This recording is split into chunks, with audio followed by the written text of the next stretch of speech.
Have you ever felt so angry at someone's words that it felt like your blood was boiling? That was Vikram, every single day. He shouted at his wife, snapped at his neighbors, even yelled at laughing kids. He thought the world was messed up, not him. Then one day a calm old man came to the village. Out of frustration, Vikram went to meet him. The old man said, "Brother, every time you react, you give others control over your peace." Then he boiled some water and said, "This is anger. When you're heated, you can't touch peace." With time, Virat learned to control himself, to breathe before he burst out. One day when people mocked him, he smiled and said, "If someone offers you poison, you don't have to drink it.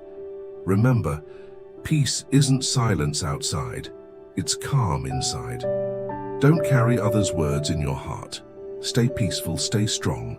Stay with StoryNest Official for powerful motivational videos every day that inspire peace, strength, and growth.